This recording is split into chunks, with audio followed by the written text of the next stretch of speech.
Love is not enough. People think love is enough. Love is not enough. Loyalty is enough. Okay. But love? Jesus so loved the world. And a lot of you niggas still die. Hi. Hey, girl.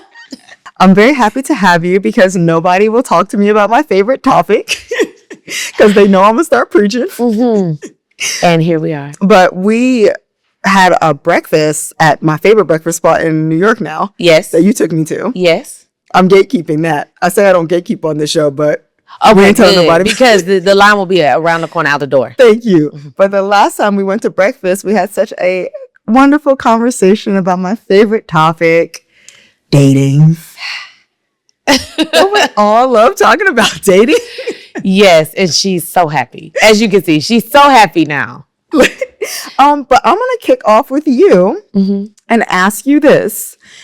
If you knew better, how would you have dated differently in your past?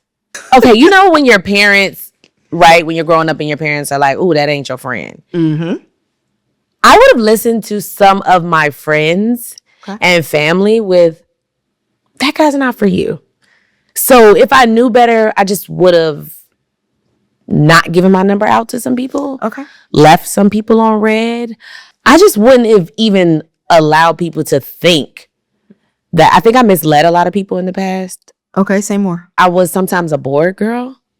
So I would allow a person to take me on a date, knowing I was not interested, or hang out with a person, knowing it would never be nothing, or we would just always be friends and they wanted more. Okay. I would ignore the signs that were very clear that they wanted more and just kind of give it like a smile or a laugh of like, or not respond. Okay. And I think if I knew better, I would be very clear. Yeah. It's like right now, right? Sometimes you're not thinking, you drink, but sometimes you're not thinking, oh, I want a shot. But if a person come up to you and they're like, want to take a shot? You're like, why not? You know, so what I did do was allow people to think they had a chance with me, knowing good and damn well they had no chance. And not like, oh, I'm better than you. I'm just not interested. We're just not compatible. Yeah, and I think I would have saved my time, saved their time. And I mean, it never ended in when I reached a point where I had to say like, hey, no. Or where I had to talk about a guy that I was dating. Like, oh my God, I met a guy. You know, to kind of. And they're like, how? Because I thought we had this thing going. No, they knew that we didn't have anything, but they, you know, people will stay around. It's like double dutch, waiting and hoping. And if you steady turning the rope, they think they have a chance to get in, you know, but you're not, your rope ain't even to their rhythm. So if I knew better, I just wouldn't have allowed that space for it. I wouldn't have left anybody in limbo, and essentially hurt someone's feelings. I appreciate that accountability. Yeah. That's called growth. Now, a lot of people will watch this and think, oh, girl, don't nobody care. They was not giving an AF. But I think some people's feelings might have been hurt. And if not, good, thank God. But if I ever hurt your feelings or you ever thought that there was a potential or opportunity, I apologize. And here's the thing. I had some really great male friends that have been good company to where it's like, I wanted them as a friend, but I would not probably say all the way like, hey, there's no chance in hell, because I didn't want to lose the friendship. Yeah. How do you walk that line? I am somebody who has a lot of platonic male relationships. How do you now make sure there is a line, make sure that you're taking your real relationship serious, but you don't want to lose all your great friends because they happen to be men? I think anytime that because the ego, male or female, is very fragile. I think anytime someone says something that could be misinterpreted, just right there making a statement of like, hey. So someone at one point asked me, they said, I love you. And I was like, you know, we will never be together. It's not, I love you as a friend. and they were like, oh, I didn't mean it like that. And which they did. Yeah. So you'll encounter people that they try to do the cover of like, oh, that's not what I meant. But I think just honestly saying straight out blatantly, like, look, that ain't it. Check it immediately. Yeah. There was a guy, we were at an event and there were some other guys around and I was there with my partner and the guy said, oh yeah, this is my girl. Why y'all talking to my girlfriend? And I was like, one, he was cool. He's cool. He's a cool person. I never gave that like impression that it would ever be a thing. So I said, hey, 1 second, come here. Let me introduce. This is my partner. This is this male. Just so you know. You know, so and I think for the two guys, it might have been an awkward moment, but that's fine. Awkward moments will exist because you put me in an awkward moment. Yeah. And even you might have put the guys around and I don't know, but just to create it to where there is no uncertainty. So let me just clear it up for you. This is not my intention. Are you okay with just being my friend, knowing that it will never amount to anything? I'm not looking to lay with you. I'm not looking to be just smash friends. I had a guy tell me one time, you know, we can make out and it not be anything. Because a lot of times people fantasize over my lips. And I'm like, yeah, no, thank you. How did he think that was going to go? I think he's been around people who that works. Okay. So I think he tried it. And I feel like I don't give off that impression. I think maybe I am a nice person. I know, you know, guys have this thing of, oh, I don't want to date a nice girl. I'm nice. I'm an actress. I'm nice. I'm a people person. I like people. I'm nice to women. I'm nice to men. I'm nice to kids. So I will compliment people. Oh, you got a haircut? Looks nice on you. I'm not interested though. Please let me compliment you. And it's simply just be a compliment. I had a female friend tell me, you can't compliment niggas because they don't get those. So if you compliment a man or you be nice to a man, they think you want them or that is something or there's room. And I was like, I don't want to live in a world where you can't be nice to somebody. I'm going to be nice. And if they misinterpret my niceness, then I will clarify it. Right. But I think people need to hear compliments. I think it's okay. Even in my relationship, I want my partner, please, ladies, if my man look good, tell him. Tell him. Because he needs to know that he actually is very attractive and a fine, handsome man. He need to know he's him. You know, I want that, and I don't want to compliment. Our relationship isn't so fragile that an opposite sex complimenting you tears down what we built. Roll back. Okay. How do you get there? Because everybody doesn't feel like that. A lot of girls say something, my man look good. Why are you looking at him? Be like, he do, don't he? This what it look like. And now we're ready to fight. Yes. How did you get into a space where you were so confident about the foundation? Dating frivolously has taught me to know exactly what intentional dating looks like. When I get in situations that I'm like, this isn't for me, and this isn't what I would want. I always said I would never date a person with kids. Okay. Everybody told me, oh, at this age, everybody has kids. I tried it. Not for me. It's not for you. It's not for me. It's somebody else's ministry, but not mine. I applaud people who are amazing. I'm not a teacher. I can't be a teacher. I think that takes a certain level of patience. That takes a certain level of willing to pivot and adjust your style of teaching. Mm-hmm. I think that same ideology can be attributed to dating people with kids, right? It takes a certain level of selflessness. Yeah. I knew in that relationship, I said, oh, okay, I like to be first in a man's life. I'm going to put my man first. I want to experience this at this age. We've probably went out the country with the man. We've probably met a man's parents, a man's met ours, you know, may have even lived with a guy. You never know. So I want to have and experience some sort of first. That was one of my intentions. Okay. You know, it's preferences. So I want to have my first child with a man that I love and a man who loves me, and I want his first child. I want us to experience that together. You're entitled that was one of my experience. Yeah, as you are. That was one of my intentions. I want a person who has a good relationship with their family. I want a man who is not like in a estranged relationship with his mom. Okay, that matters. I want a man who knew who his father was and had communication with him. Y'all may not have the best communication. I got 5 brothers. I got a daddy. I know how sometimes grown men relationships can be complicated. Mm-hmm. So I knew I wanted someone who could pick up the phone and call their dad and their dad would answer, and vice versa. Who, if they ever needed anything, just like my parents would be there for me, we could both understand that. I knew I wanted someone who wanted kids. I knew I wanted someone who, one of the things I asked my partner, and I ask the preliminary questions that normally I was like, oh, well, we'll get to know each other and these things will come out in the getting to know each other. No, let's not waste each other's time. Do you believe in monogamy? I asked my current partner that. He said, what type of men you been dating? And I was like, ooh, it's for somebody. It ain't it's not me. For you. Okay. I don't knock you for doing it. Congratulations. But I'm good. Okay. You said about 4 or 5 things. Is that your long list of wants, or are those your non-negotiables? You said some in your list. I feel, is the one about having a relationship with their father non-negotiable to you, or can you look past that if you fell in love with somebody? I wouldn't say that's a non-negotiable. I would say that is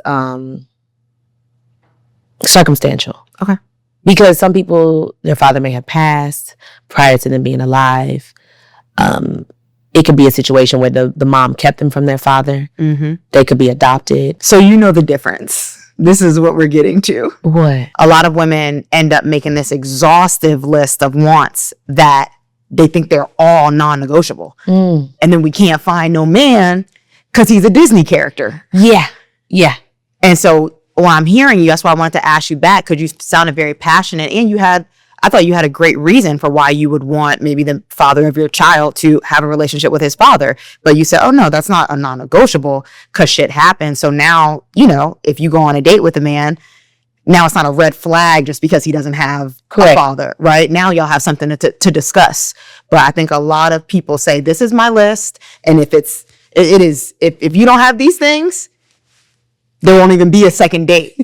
And then everyone's like, but why are we all single? Yes. And I'm like, sis. You also, too, let's just talk about red flags versus Mona Leo says, that's not a red flag, that's a siren. Okay.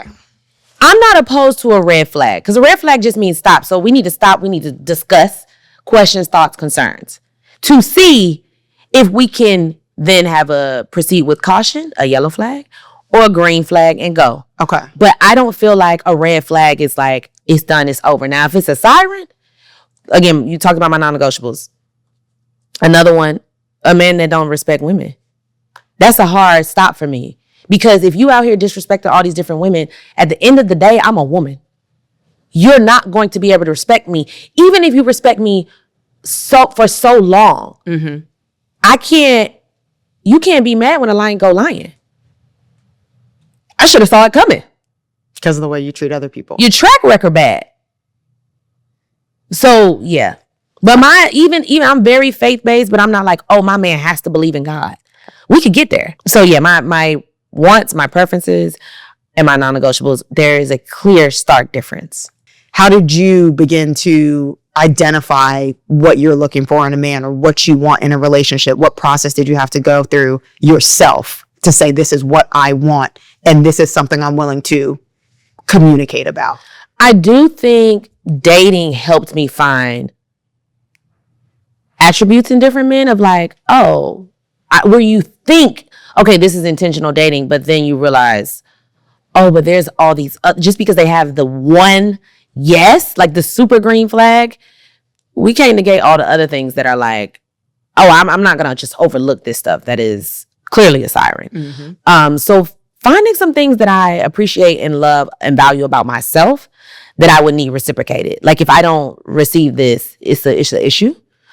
And also when I'm in relationships, realizing what caused me to stay way past the time that I need to be there. Yeah. So I'm like, okay, that's something that I genuinely love. Did you take time with this information? Like, how did you sit with it? Did you ever have a moment where you stopped dating or anything so you could work on fixing what you're looking for? Before I found my partner that I'm with now, when I got single, I was like, okay, I'm going to just have a year of learning, because my last relationship was the furthest I had got to with a guy. We were like living together, joint account, under contract for a home, met my dad, like flew out and met my dad. I knew his family, he knew mine. We were fully integrated. Yeah. In my workspace, I did an interview where it was the first time I said I was in a relationship with somebody.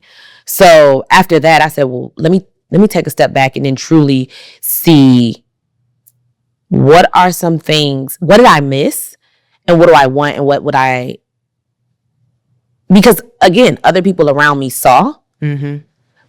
What didn't I listen to and what did I listen to? What was the inner voice? What was the exterior voices? And why did I overlook some things that were clearly sirens? Why? I was happy. Okay. I'm not even gonna lie. I was happy and I was having a good time.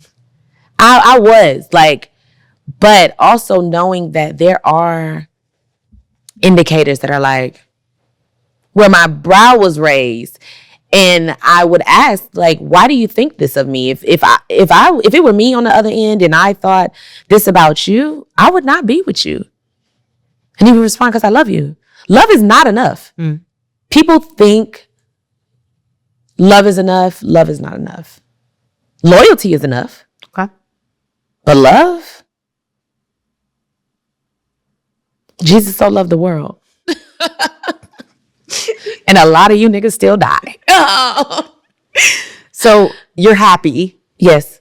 When do you realize that's not enough? What happened that said, me being happy doesn't matter. I need to pay attention to this. When I realized he wasn't happy. Okay. Because at first, it was more just like, I'm happy, I'm good, we good. But having to do that check-in and realize, okay, the sirens are not necessarily a result of his unhappiness. He's using the unhappiness as an excuse. The sirens are who he is as a person. Right? Like, if you're a murderer, it's not, oh, well, this person cut me off in traffic, so I killed them. No, you was a murderer. Period. The end of sentence. So if someone is violent and it's domestic abuse, it wasn't, oh, well, she cheated, so I hit her. No, that was in you. Because you could have just left. Mm-hmm. You know what I'm saying? My non-negotiable, I need a man. Because a man, you don't have to let a man be a man. They're just simply a man. Whether I'm in a relationship or not, you don't got to tell me to be a woman. No. I'm going to be that Sunday to Sunday. And making money, being successful, any of the stuff you're doing don't make you any less of a woman. It doesn't make you more of a man. Correct. So I think there were things that led to the unhappiness in my past relationship that, one, I ignored because I was happy. Like, I'm not going to lie. Did I have fault? Yes. Were there times that he came to me and said, you make me feel like I'm not a man? And I was like, well, I don't know what you want me to do. I don't think that was the best response. I hear you. You're being vulnerable. How can I support you? What can we do? What are the things that I do that you feel less of a man? Because that's sad. Because my response would be like, nigga, I can't, there's nothing I should do to make you feel less of a man. If you a man, you a man. Mm-hmm. I don't got to tell a man to be a man. I think I was a bit harsh because that's how I receive. So understanding someone else's love language and communication. Do you think that now that you listen now, do you listen to men's feelings? I listen more. Okay. I'm better. I'm not where I want to be. Okay. As a partner, but I work on it every day. There's times that I reflect and I'm like, I need to be better so he doesn't I don't want him to get fed up. I do think this is a different type of relationship, and the love and the loyalty of it gives room for grace. And I also appreciate that he sees me trying, but I'm not perfect. No, none of us are. And I think there's so many failed relationships and marriages now because, one, we don't take accountability, and two, we don't try to be better. A lot of us are just like, this is who I am, you know? Instead of, it is very much like, this is me. And it's like, is it you, or is that just the learned behavior and who you've developed because of the world? And because you've been dating frivolously, this is who you've become. And an insecurity that you have made your personality. Correct. Yeah. People are always like, I'm not changing for nobody. I'm not doing. In my experience, I feel like when you are truly in love with somebody, or you truly actually just love someone unconditionally, the biggest indicator of that is the willingness to change or to be better, or the willingness to just to want to grow. And so when you meet somebody who that is the partnership, you meet somebody where you go, I could do better. I could listen to your feelings more. I don't got to talk to men like that. I know I've been cussing them out for a long time, but I don't have to say that to you. Yeah. Also, you realize it's not who you are. What I hear you saying, shout out to this guy. Yes. Lucky him. You are learning more about who you are, how you want to show up for your partner, and in the ways that you will show up for him, it makes you better. Yes. It will make you better for him, but it's also making you better in life. Yes. What do you hear when I say that to you? A leader. My preference and my non-negotiable is that I am going to marry a leader. Because he is showing me a new way to love. Even just kind of being, because there are ways that I thought consideration and love and loyalty would look, but truly seeing it and experiencing it is a whole nother different level. So being open. What you're saying to me is, okay, being open and also understanding that love can change you. It can, and it will if you let it. It should change you. Again, by no means am I perfect. Am I pretty goddamn close? Yes. Too bad I'm taken. But he makes me want to be better. He loves me so good that I want to learn how to love him the way he loves me, more. I'm always like, damn. That's a good man, Savannah. Yeah. And it makes me want to say, okay. I have been very much a guy gonna pay all the bills. I don't care how much I'm making. I can make more than you. I need you to take care of this household. With him, I'm like, and I'll pay for the dates. And I'll pay for us to go on vacation, even though he still pay for it. But I would. But I thought about it. But I would. Have you ever been willing to do something like that for anyone before? Oh, not blindly, no. A man will lead you to destruction if you let him. That was my mindset of no, I gotta be my own leader. Only person leading me is God. But now I'm at a place where I'll let you lead me. And I feel good wherever we go. Even if we went to our lowest, I know we could come back from it. Because at the end of the day, even if you leading me, you still got me. And I know where I can go. I think many women, because of the internet, think that when they think of a man that's a leader, it's somebody who pays for stuff, somebody with money. For you, what truly makes a man a leader, someone that you would be willing to follow? Someone who can speak to me not out of ego, but out of love and support. Someone who wants the best for me, even if it ain't him. Truly wants the best for me, and someone who plans our future. Someone who is intentional. A leader is 100% intentional. 100%. They are here with purpose, for purpose, and they're going to make it plain. Mm-hmm. He was very much like, you're not a fun girl. I was like, we have fun. He was like, no, you don't understand. You're not a fun girl. You a good time. But this, you think I'm just trying to date you to like send you off to somebody else? Nah. You my wife. I was like, oh, all right then. She's like, that sounds good. I love that. Yes, and I think a leader understands that there's something higher, a higher being, a spiritual, whatever they believe in, that is leading them. Mm-hmm. I think a leader also understands that there's a time when to talk. There's a time for everything. A time to talk, a time to lead, a time to follow, a time to just be the support system. You are also a power woman. You need something a bit different. Correct. What does that look like to you? You've gone and made a lot of your dreams come true. Maybe looking for someone equally yoked, maybe not, who knows? But yes. What does that look like for you? What does support look like for you these days where you are in life? Support is, from my significant other, would be sometimes understanding what I need before I need it, right? Okay. Truly studying, like my partner studies me to know, okay, oh yeah, you tired. He said, when you get back from Amber, we're going to take a nap. I'm probably going off for like 2 hours of sleep. I have a full weekend. It's been a full week. It's been a full year. That's what I was going to say. Like, probably about full, like, past year and a half. And then I start filming in a few days as the number one. Mm.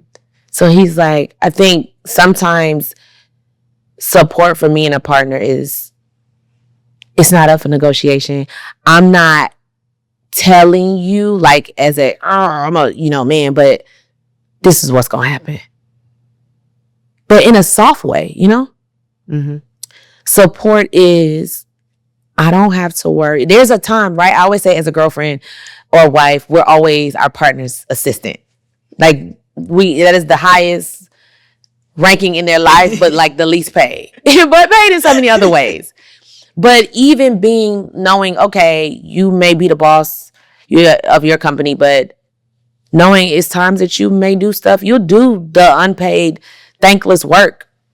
That is support. Support is when I need prayer. I think the best thing anybody can do for me is pray. Mm. Praying for me. Not bending to my every will and request, but knowing ways to also appease me in a way that doesn't lose yourself, right? I love handwritten notes, gifts, prayers.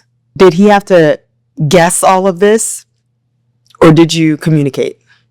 We communicate. We ask questions. Let's talk about communication.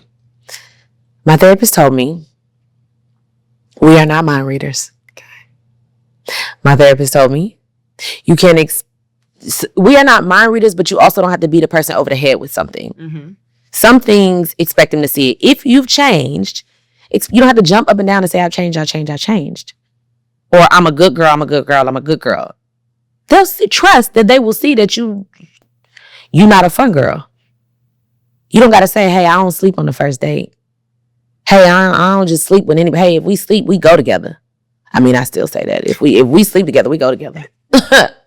But you don't have to say it all the time. But also trust that they're not mind readers. So and different things can lead you to that. Like if your partner isn't necessarily comfortable with being vulnerable or open communication, there are games, the little card games. Yeah. We're Not Strangers. Different games where you can ask each other questions. I recently got a book, Questions for the Soul. And I've been reading it, and you ask yourself certain questions. I ask him the question as well, and then I answer it. And that's ways how we learn each other. With the card games, we'll answer the questions and then we quiz one another afterwards. You're in a relationship, by the way. I am. When you start playing the card games, you're going to laugh if I go take you in my game room and show you how many card games I have. Oh, wow. I'm going to send you with one because we done blew through them. Okay. But when you start playing card games, you are in a real relationship. Okay, buy the book, Questions for the Soul. I'm on it already. And then ask your partner while you're reading it with some of them, just be like, hey, okay, what is X, Y, and Z? How do you, like one of the questions it said, who is someone you cannot forgive and why? And then they'll answer that question. And then you'll answer that question. Crazy enough, one of the questions in the card games we were playing, it said, what is a dream you've given up on? And he said, you. If you would have asked me this 2 years ago, you. I was like, what? And I've known this man since 2015. I had a boyfriend. Okay. And I said, he tried to get my number. I said, oh no, I have a boyfriend and I don't cheat. So he was like, what the hell? Again, but I will say, we were on set and we talked for a good little minute on set, just about regular conversation. I thought we having a conversation. And he was like, why the hell this girl sit here and talk to me waste my damn time? Like, she got a boyfriend? Because, when he asked for my number, I was like, I have a boyfriend and I don't cheat. He was like, what the hell? He was gone after that. Like, because he didn't have to be there. Yeah. And I was just like, where'd he go? We was having a good conversation. Like, I thought, we here helping. I look at guys and women as the same. Like, we all just platonic. Mm-hmm. So, like I said, that was some things I had to get better at doing, not just misleading people. Yeah. But also, look where it's led you. Look where it's led you. I want to ask you about dating intentionally, right? Because we like to get down to the process in here. You took a year off. You said, hey, just got out of something, learned a lot, need to think about what I learned, need to learn some stuff about me. You come out of that year. How do you date differently? How do you date more intentionally now? I said, I don't want to, if there's someone that really likes me, I don't want to entertain them unless I have that same level of space, like runway. Meaning, we're not, okay, let's get to know each other, but you like me and you see me as a real partner. Mm-hmm. So let me not have all these other people that I'm allowing to take me on a date or that I'm allowing to text or just kill time on the phone with. Let me, or constantly flirt with me in my DMs. Let me not do that. Let's figure out that phase before I even come to you or and allow you to take me on a date. Because you serious. So that's okay. Dating intentionally is knowing who is serious and also dating intentionally, being able to identify that, and then knowing who is just a fun boy. Right. And I get it. Sometimes when you date intentionally, it may put unintentional pressures on people. Yeah. That's fair. That's fine. I'll take that. Okay. Look, I know that I don't want someone who has ties with another woman. I thought it was just kids. But you could have a home with another woman. You could have a company, a business with another woman. I don't want that. So I had to learn that as well with dating intentionally, because I just want to you can't prevent all accidents from happening, but you can be a defensive dater. Okay. I'm now a defensive dater. Tell me what that means. It's the same as being a defensive driver. Okay. Let me be aware that these things can exist, how to avoid it. Let me first check my surroundings. So that's talking to you about, hey, do you have any ties or attachments with past women? I don't need to know what happened in your last relationship. We don't got to discuss the ex. I'm good on that. Mm-hmm. They're not here. They're not present.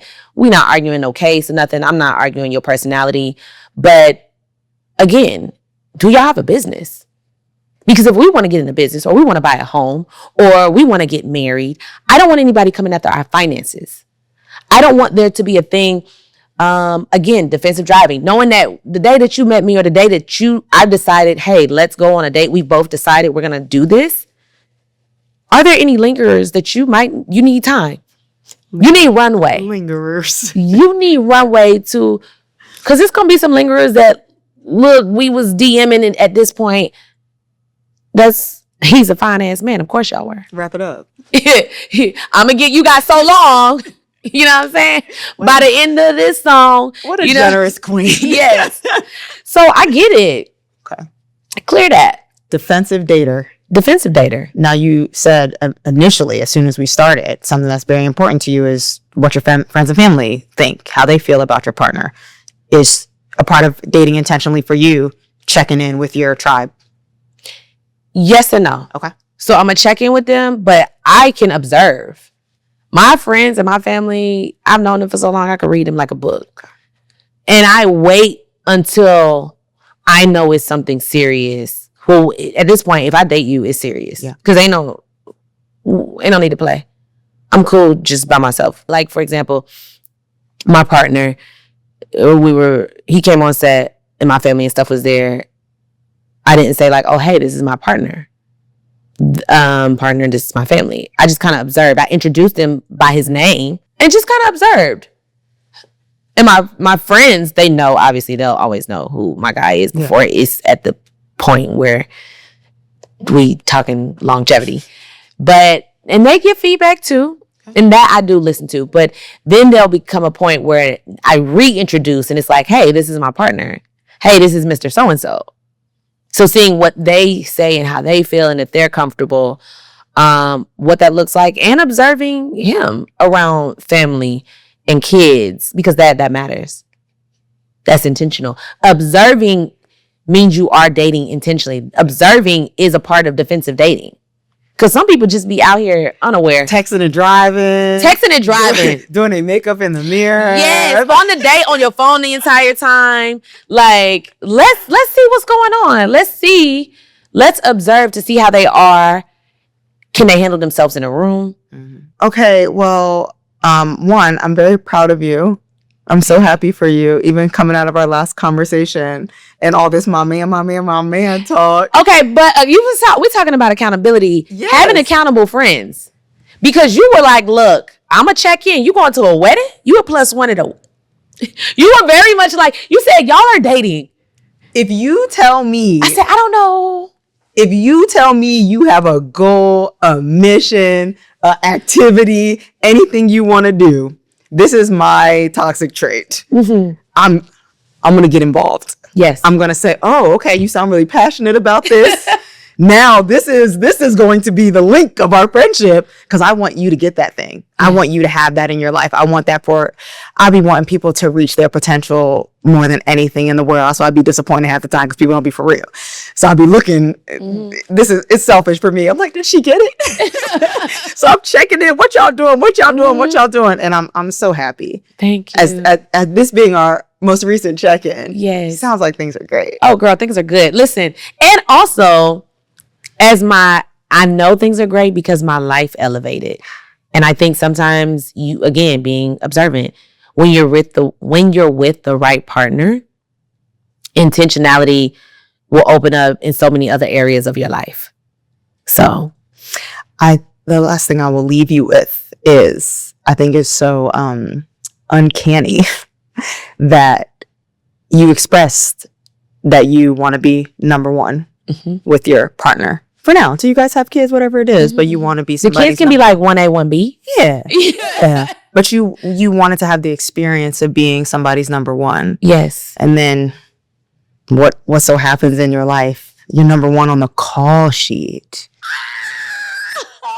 I did not. Oh, how did we get there? And now you're number one in all aspects of your life, everything you desire. How does that make you feel to hear that? It makes me emotional. I'm happy. I'm blessed. It's the thing that we want. You know, I'm not out here acting frivolously and just anybody project. I'm not out here we deserve. We know better. Somebody asked me what season and would I name this season. I said, God's best before better. Because I do believe God gives us better, but this is God's best. And I feel that I deserve this. We are not perfect women. We are not perfect people. There are a million podcasts. I applaud you for yours because there's so much negativity put out. It's so much, division. And I love this cohesiveness of the healing. I love this if you knew better. If in the past, I talk to my partner often of like, dang, man, I've known you for 11 years now. If I knew. But sometimes I think the beauty is that you don't know, because then it helps you be the best. You know, because it helps you get better. Mm-hmm. So being number one in his life, being number one on the call sheet, always being number one in God's life, I just feel like, what a time. What a time to be able to share. I'm so happy. I'm so full. I'm so like speechless. Like, yeah. That's all I got for you. You know that meme that TikTok with a black girl be like, Bye. And I can hear you. I can feel how you feel. I know how you feel. And I'm very happy for you. That's all I'll say. And you're getting better. I'm so happy for you. You're only going to get better. I mean, but this is the best. This is the best.